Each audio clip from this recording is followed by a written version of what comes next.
Se eu quiser sair de Aquiraz para o ponto zero, eu estarei regredindo, ou seja, diminuindo as posições em função do tempo. Se eu pegar a posição final menos a inicial, nesse caso, vai dar um número negativo. Agora, tem uma outra ideia que é relacionada ao movimento retardado e acelerado. Vamos imaginar um jogador de futebol americano, por exemplo. Jogador de futebol americano, ele está correndo com a bola. Se ele está correndo com a bola, duas maneiras para você derrubá-lo. Uma é ir de encontro a ele para tentar freá-lo e, nesse caso, os outros pegarem ele, ou, se for, aí é a última chance, dar um empurrão nele para ver se ele perde a noção das pernas e cai. Nos dois casos, eu estou aplicando uma força. A força contrária e a força a favor. A força contrária cria um movimento retardado. A força a favor cria um movimento acelerado. Por isso que, se a velocidade e a aceleração estão no mesmo sentido, nós vamos ter um movimento acelerado. Se a aceleração e velocidade estão em sentidos opostos, você vai ter um movimento retardado. Está aqui, ó. O sinal da velocidade determina o movimento, se é progressivo ou retrógrado, e os sinais diferentes de velocidade, movimento retardado, sinais iguais, movimento acelerado. Eu gosto, por conta justamente de aplicação no seu cotidiano, eu gosto de dizer que a força é aplicável no sentido do movimento. Aí é movimento acelerado. Matematicamente, a aceleração e velocidade têm o mesmo sinal. Se eu aplico uma força contrária ao movimento, a aceleração e velocidade têm sentidos opostos, por isso, sinais contrários. Então, dentro dessa perspectiva, por favor, não confundam movimento acelerado e retardado, progressivo e regressivo ou retrógrado.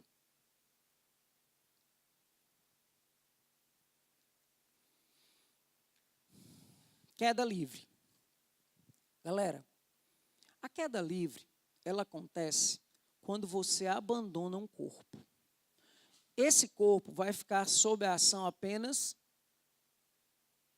de uma força, que é o... Bom dia? O peso, gente. O peso. Essa força, peso, vai puxar esse corpo para o centro de gravidade da Terra. Então, se eu abandono esse corpo, ela vai sempre ser puxada para o centro da Terra. No caso, a Terra... Me lembrei aqui das besteiras. A Terra é oval, ovoide, né? Isso quer dizer, plana, tem o jeito de uma rosquinha, não.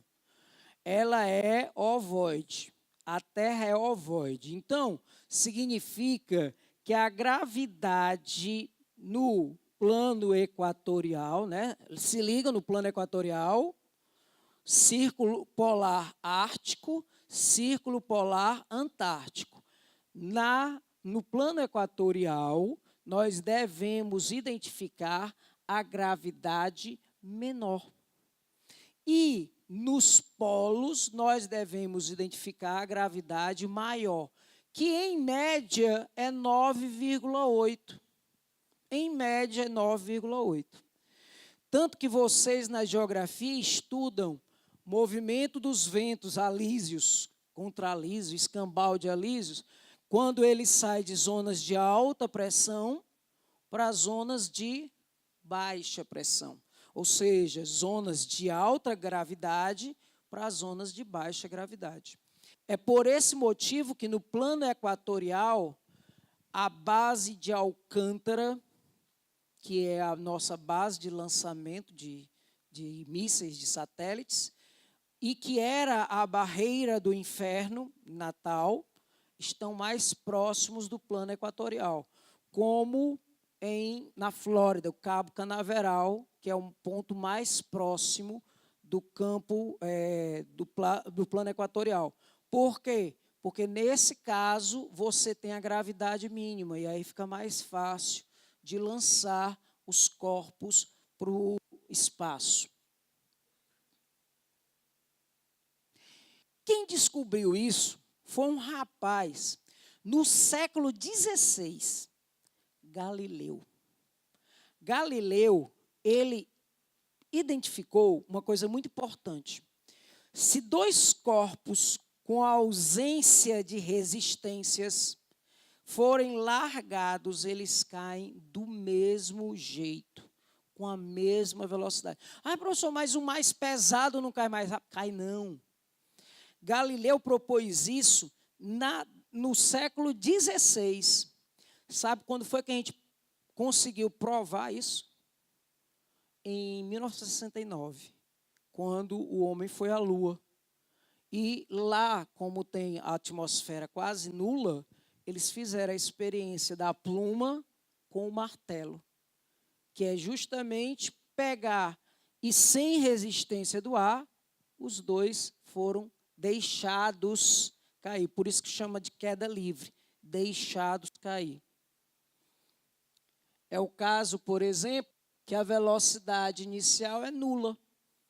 E eu posso utilizar aqui equações do movimento retilíneo uniformemente variado.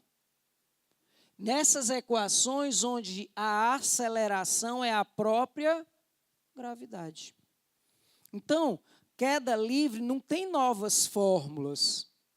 Queda livre tem fórmulas adaptadas, onde a velocidade inicial é nula e a aceleração é a da gravidade.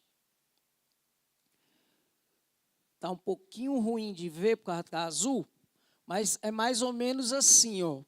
A aceleração sendo a gravidade, a altura não tem velocidade inicial, gt ao quadrado sobre 2, onde a aceleração é a gravidade.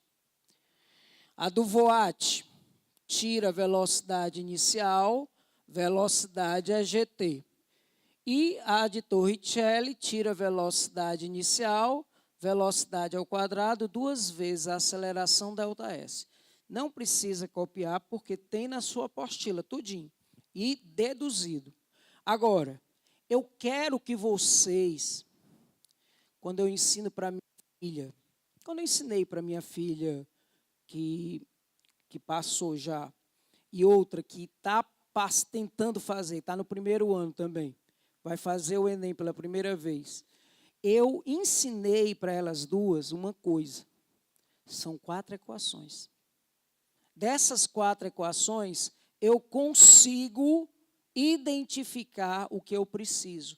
Sendo que a queda livre, a velocidade inicial é nula e a aceleração é a da gravidade. É só isso que eu fiz. Então, essas equações novas, na realidade, não são novas, são adaptadas. E aí você tem uma formiga, eu acho, e um elefante que caem do mesmo jeito por conta da queda livre.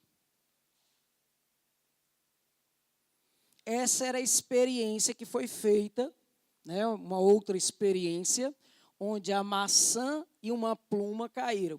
Professor, se eu fizer essa maçã e essa pluma cair agora, ela não vai cair do mesmo jeito, porque a pluma ela vai sofrer a resistência do ar, e aí ela vai cair posteriormente. O lançamento vertical significa a mesma coisa da queda livre, só que com velocidade inicial.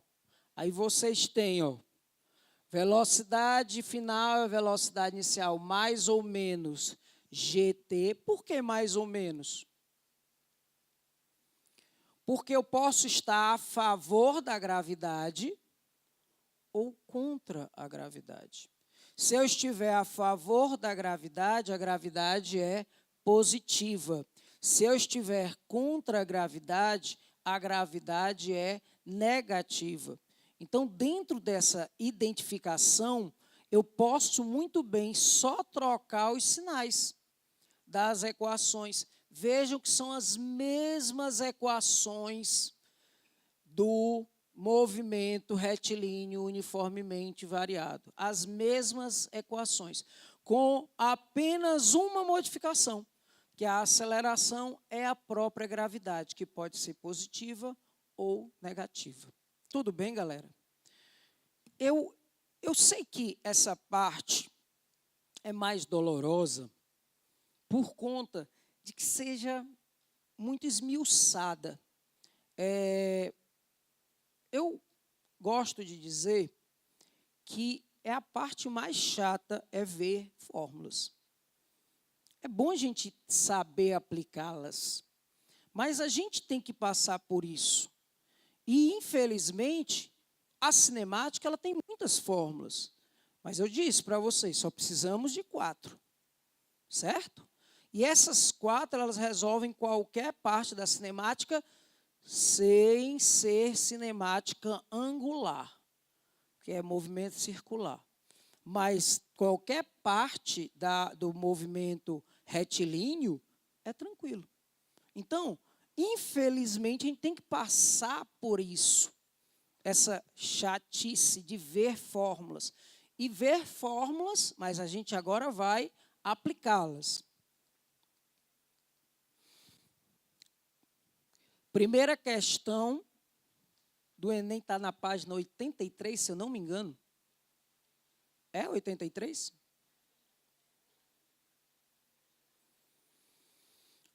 Das 20 questões que nós temos, 17 são do Enem, 3 da Unesp. Cinemática cai muito? Cai. E cai de uma maneira fácil. Se nós formos observar o nível de dificuldade dessas questões, nós vamos ver as 2 primeiras médias e as outras fáceis. Olha o que eu estou dizendo. As 2 nem difíceis não são. São médias. Então, o grau de dificuldade dessas questões medianas para fáceis. Ou seja, são as questões que a gente não pode perder. Vocês sabem que, pela teoria de resposta ao item, se você acerta as difíceis e erra as fáceis, você pode ser punido por isso. Por quê? Chutou. Infelizmente, a pessoa que está visualizando lá a sua nota identificou que você chutou. Ah, mas eu acertei as difíceis. Mas não acertou as fáceis. Então, as fáceis você tem que guardar. As médias, mais ou menos, e as difíceis, segura na mão de Jesus. Porque você tem que acertar as fáceis. Então, vamos lá. Essa questão aqui, está um pouquinho pequeno, mas vocês estão acompanhando pela apostila. No Brasil, a quantidade de mortes decorrentes de acidentes por excesso de velocidade já é tratada como uma epidemia. Uma forma de profilaxia é a instalação de aparelhos que medem a velocidade dos automóveis e registram por meio de fotografias os veículos que trafegam acima do limite de velocidade permitido. O princípio de funcionamento desses aparelhos consiste na instalação de 2 sensores no solo, de forma a registrar os instantes em que o veículo passa e, em caso de excesso de velocidade, fotografar o veículo quando ele passar sobre uma marca no solo após o segundo sensor. Considere que o dispositivo... Texto. As questões de física, matemática e química, todas elas têm texto. E esse texto tem que ser lido linearmente. Não é como biologia, linguagens e códigos, ciências humanas, que você pode, olha o que você pode fazer. Você pode vir do comando da questão, identificar os itens e procurar a resposta no texto, que é mais rápido, é por sinal mais rápido. Você fazer isso, vi oposto. No caso da física, química e matemática, eu espero que vocês percebam, esse texto aí era irrelevante. Mas, se você não tivesse lido, talvez você não entendesse o processo de marcação. Talvez. Mas é tão simples que está até no esquema. Ó. Caixa com câmera fotográfica, né, máquina fotográfica, sentido do movimento. Aí aqui você tem o sensor 1 de 0,5 e o sensor 2 de 0,75. Posição do automóvel para fotografia. Considere que o dispositivo representado na figura esteja instalado em uma via com velocidade permitida de 60 km por hora. Aí tem o esquema, que você nota os dois sensores. No caso de um automóvel que trafega na velocidade máxima permitida, o tempo em milissegundos medido pelo dispositivo é. Então, eu vou pegar, olha como é simples, eu vou pegar a fórmula de velocidade, que é o espaço pelo tempo. Pronto. Ah, mas professor, eu vou encontrar o tempo em segundos. Detalhe, você também tem que transformar a velocidade para metros por segundo.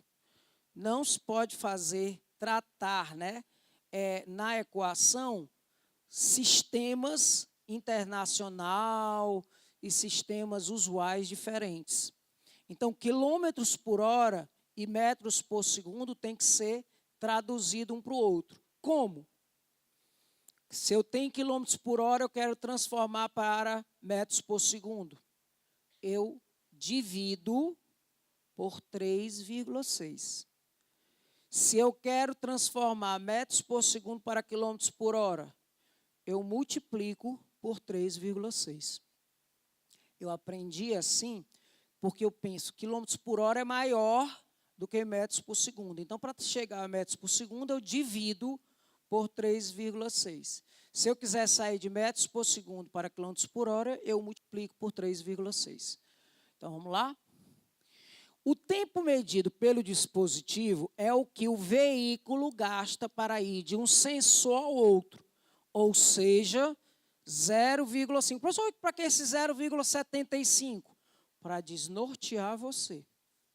É só o 0,5.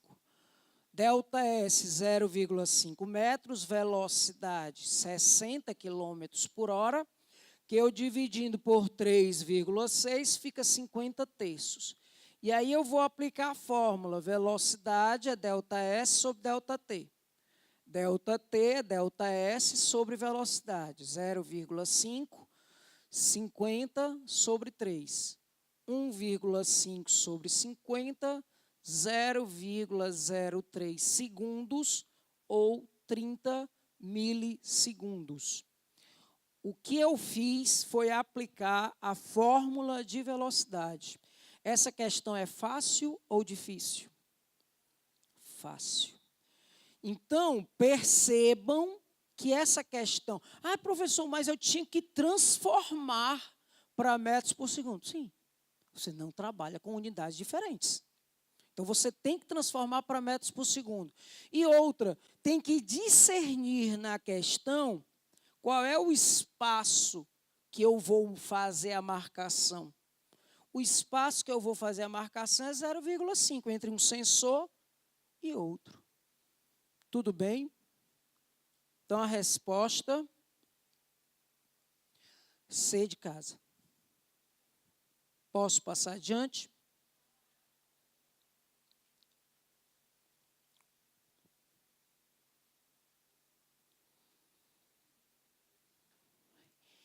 Essa aí é difícil. Mas não é difícil por conta de... Não, ela é difícil mesmo. Ela é difícil por causa dos cálculos. E outra coisa, pela relação que você vai interagir toda aí. Olha como ela parece ser simples. Um motorista que atende a uma chamada de celular é levado à desatenção. Por sinal, até um espirro leva à desatenção, aumentando a possibilidade de acidentes ocorrerem em razão do aumento de seu tempo de reação. O tempo de reação é o tempo que ele leva para olhar e frear. Esse é chamado de tempo de reação. Se ele está no celular, o tempo de reação aumenta, né? Se ele está desatento por alguma coisa, o tempo de reação aumenta. E aí o tempo de reação e a possibilidade dele frear se torna mais difícil. Aumentando a possibilidade de acidentes ocorrerem em razão do aumento de seu tempo de reação. Considere 2 motoristas. O primeiro atento e o segundo utilizando o celular enquanto dirige. Eles aceleram seus carros inicialmente a 1 metro por segundo ao quadrado. Em resposta a uma emergência, freiam com desaceleração igual a 5 metros por segundo ao quadrado. O motorista atento aciona o freio a velocidade 14 metros por segundo, enquanto desatento em situação análoga leva 1 segundo a mais para iniciar a frenagem. Que distância o motorista desatento percorre a mais do que o motorista atento até a parada total dos carros? A melhor maneira para você resolver essa questão é esquematizando, tá? Você coloca o carro atento, carro desatento. E aí você vê até quando ele vai começar o processo de frenagem e o outro, 1 segundo depois, ele vai começar o processo de frenagem. E aí você vai ver os espaços percorridos por um e por outro e depois subtrair. Basicamente é isso.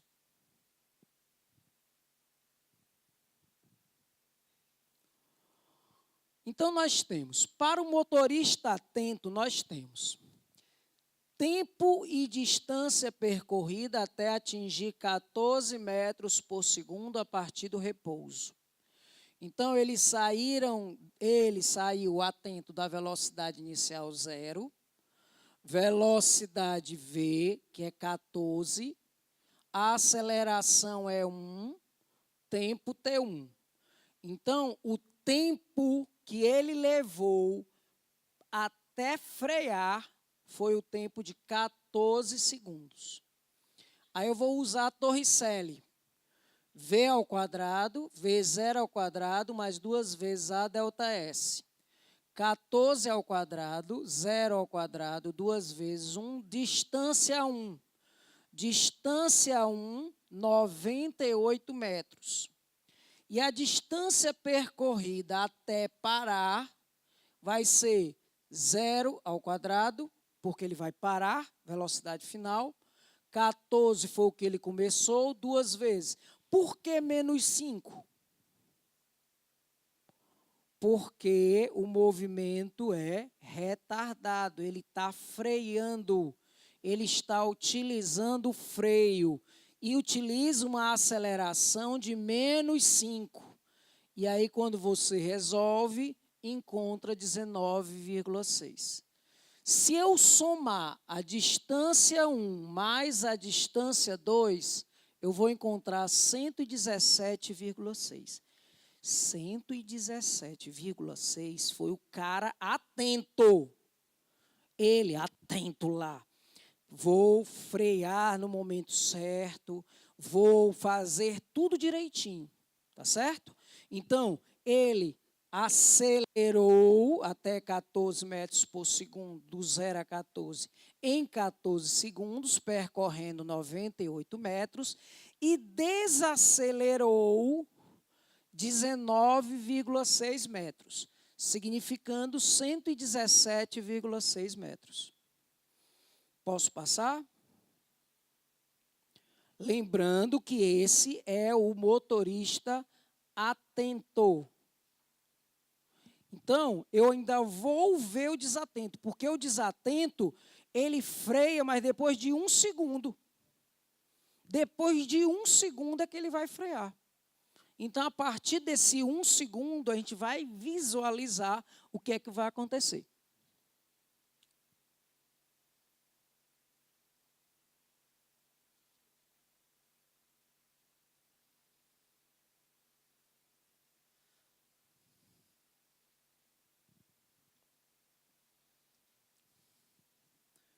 Ok? Para o motorista que utiliza o celular, temos o tempo 2, T1 mais 1. Por quê? Foi o delay de 1 segundo para a taxa de reação. Então, ele andou 15 segundos. A velocidade final dele foi 0,1 vezes 15, 15 metros por segundo. E nós podemos encontrar, através de Torricelli, o espaço até ele frear. 15 ao quadrado, 0 ao quadrado, 2 vezes 1, D2. 112,5. E aí, quando ele freia, ele vai levar um tempo para parar, ele vai levar um espaço para parar. Notem que eu quis usar Torricelli justamente porque eu não preciso do tempo. Então, 0, que ele vai parar, 15 ao quadrado foi que ele começou a frear, 2 vezes menos 5, porque é o freio, vai dar 22,5. 112,5 mais 22,5 dá 135. É claro que ele ia andar mais. Por causa de 1 segundo, ele percorreu 17,4 metros. Ou seja, ele, por causa de 1 segundo perdido, ele passou 17,4 metros. E essa questão, ela é mediana por conta de eu utilizar várias vezes Torricelli e fazer uma comparação entre os dois movimentos. Por isso que ela se torna difícil. Então, nessa questão, também do Enem, ela vai indicar que a resposta é o item E.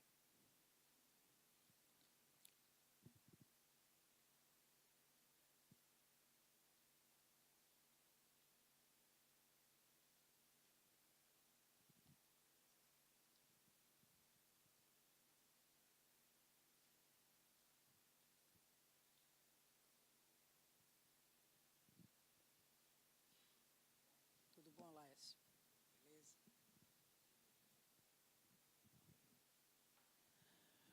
Pronto, galera?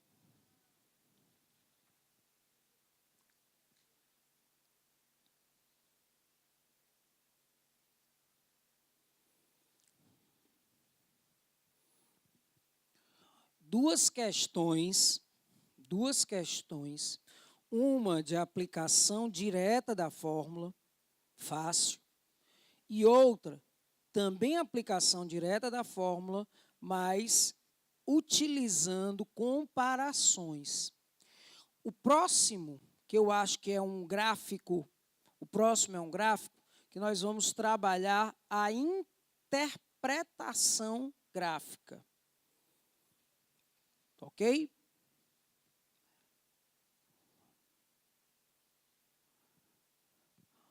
Um longo trecho retilíneo de um rio tem um afluente perpendicular em uma margem esquerda, conforme mostra a figura. Observando de cima, um barco trafega com velocidade constante pelo afluente para entrar no rio. Sabes que a velocidade da correnteza desse rio varia uniformemente. A velocidade da correnteza varia uniformemente, sendo muito pequena junto à margem e máxima no meio. O barco entra no rio e é arrastado lateralmente pela correnteza, mas o navegador procura mantê-lo sempre na direção perpendicular à correnteza do rio, e o motor acionado com a mesma potência. Pelas condições descritas, a trajetória que representa o movimento seguido pelo barco, aí vamos lá. Vamos por eliminação, certo? O item A, que seria uma reta inclinada, não pode ser por quê? Por conta da variação da velocidade do rio. O rio está variando sua velocidade. Então, nesse caso, se ele está variando sua velocidade, ele vai indicar um valor de resultante variável. Por isso, não seria uma reta. Nem seria essa reta, nem seria essa reta. Por conta justamente que o rio tem velocidade variável. Professor, mas o D e o E estão inclinados. Qual seria a resposta? D. Por quê? Por causa da variação da velocidade, que fica muito maior no centro do rio do que nas margens. Então, nós podemos identificar a componente vertical da trajetória do barco se mantém com velocidade constante, em que a componente horizontal vai perdendo intensidade a uma taxa constante ao longo do caminho.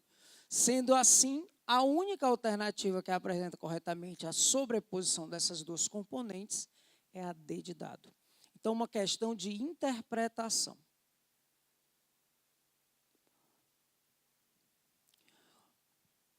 Conta-se que um curioso incidente aconteceu durante a Primeira Guerra Mundial. Quando voava a uma altitude de 2.000 metros, um piloto francês viu que acreditava ser uma mosca parada perto de sua face. Apanhando-a rapidamente, ficou surpresa ao verificar que se tratava de um projétil alemão. Loucura, né? O piloto consegue apanhar o projétil, pois... Isso é engraçado. Galera, o projétil alemão, ele foi lançado. Mas ele consegue apanhar por quê? Ele foi disparado em direção ao avião francês, freado pelo ar e parou justamente na frente do piloto. Vamos passar. O avião se movia no mesmo sentido que o dele, com velocidade visivelmente superior. Cuidado que para ter a relação de repouso, se os dois estão em movimento, eles têm que ter a mesma velocidade, né? Ele foi disparado para cima com velocidade constante no instante em que o avião francês passou. O avião se movia no sentido oposto ao dele, com velocidade mesmo valor. O avião se movia no mesmo sentido, com velocidade mesmo valor. Então, pelo que nós apresentamos, a velocidade do projétil era a mesma. O resultado para identificar que ele está em repouso em relação ao outro é que os dois estejam com a mesma velocidade e com o mesmo sentido. Tá certo? Outra de lombada eletrônica. Antes das lombadas eletrônicas, eram pintadas faixas na rua para controle da velocidade dos automóveis. A velocidade era estimada com o uso de binóculos e cronômetros. O policial utilizava a relação entre a distância ocorrida e o tempo gasto para determinar a velocidade de um veículo. Cronometrava-se o tempo que um veículo levava para percorrer a distância entre duas faixas fixas, cuja distância era conhecida. A lombada eletrônica é um sistema muito preciso porque a tecnologia elimina os erros do operador. A distância entre os sensores, 2 metros. E o tempo é medido por um circuito eletrônico. O tempo mínimo em segundos que o motorista deve gastar para passar pela lombada eletrônica, cujo limite é de 40 km por hora, sem receber uma multa, é de igual à primeira. Igual à primeira, sendo que você vai ter 40 km por hora, transformar para metros por segundo, e encontrar a resposta em segundos, já que ele me deu a distância aí de 2 metros. Então, a mesma coisa, ó. Diz ΔT é a distância, que é 2, dividido pela velocidade, que é 40 sobre 3,6, 7,2 por 40, 0,18 segundos. Então, duas questões praticamente idênticas. Praticamente idênticas com algumas modificações apenas, né? Mas duas questões quase correspondentes.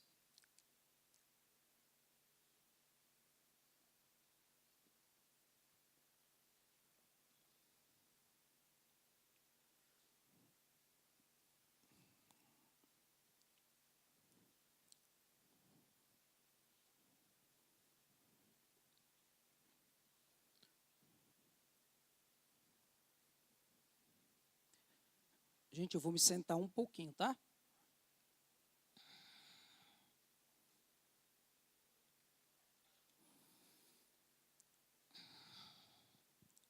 Pronto?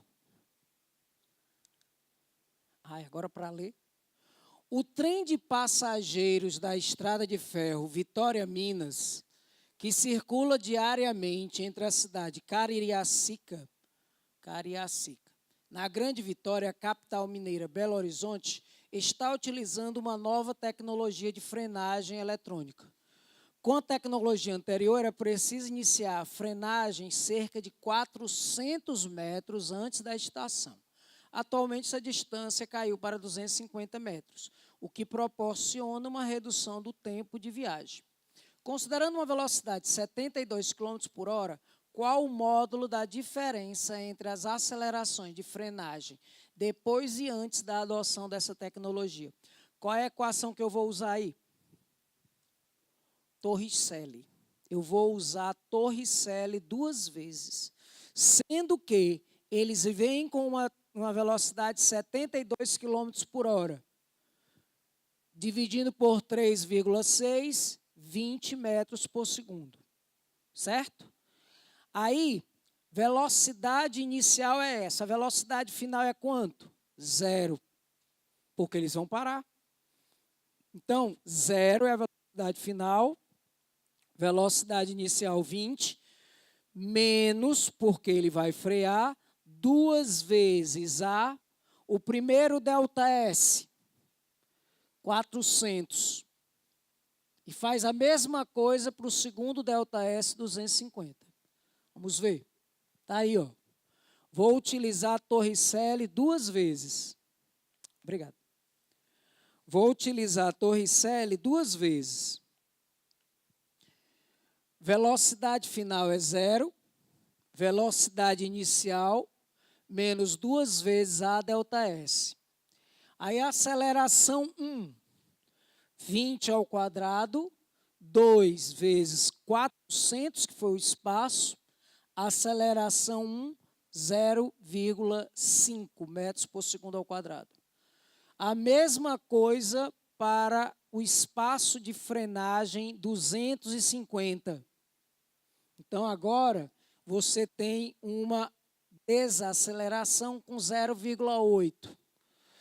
A aceleração 1 menos a aceleração 2 em módulo, né? Porque ele quer a diferença só 0,3. Professor, por que eu sabia que eu ia usar Torricelli? Porque eu tinha o espaço, tinha as velocidades e não tinha o tempo. Torricelli é usado sempre quando não se tem o tempo. Então, essa questão, eu usei 2 vezes Torricelli para encontrar justamente a identificação para as acelerações. Tempo para copiar.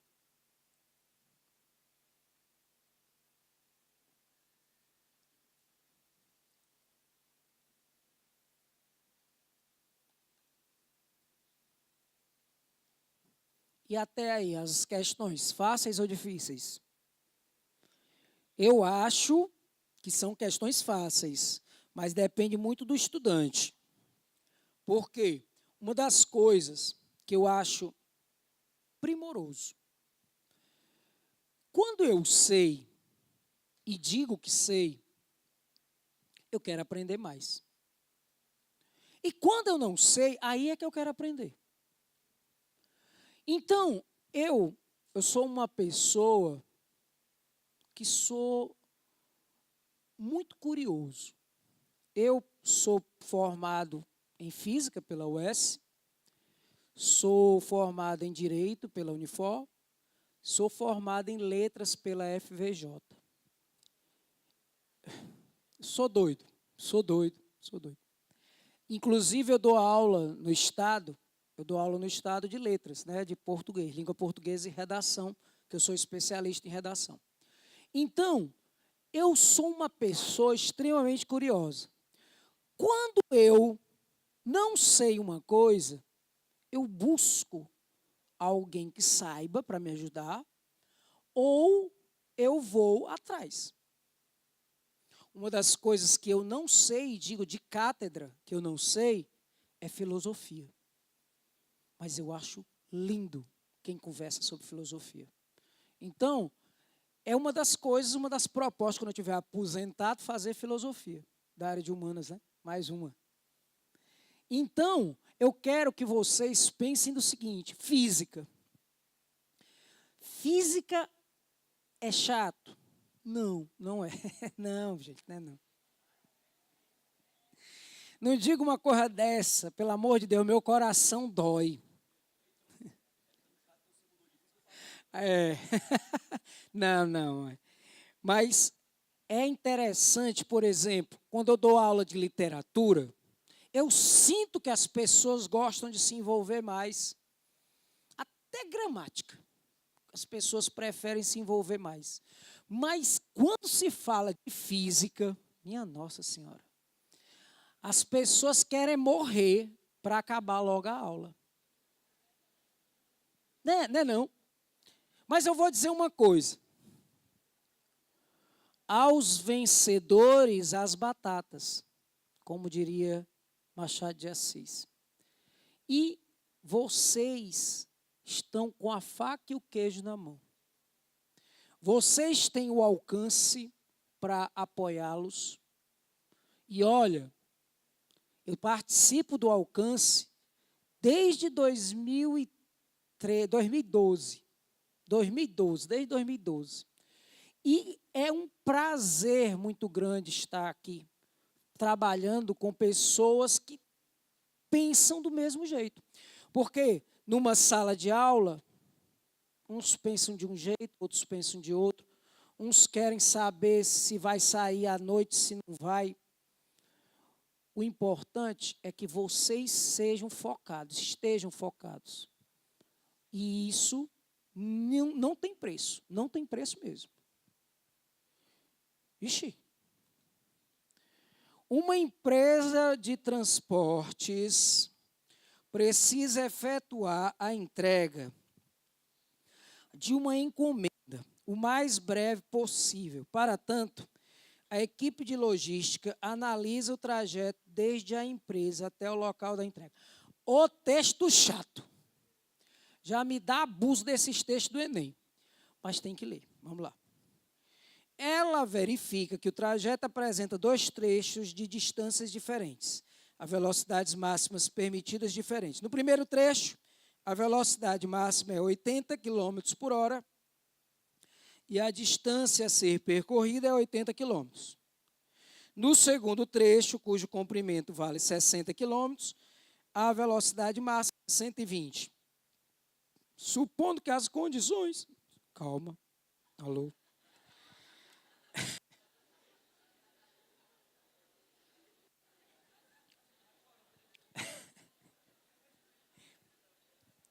Supondo que as condições de trânsito sejam favoráveis para que o veículo da empresa ande continuamente na velocidade máxima permitida, qual será o tempo necessário em horas para a realização da entrega?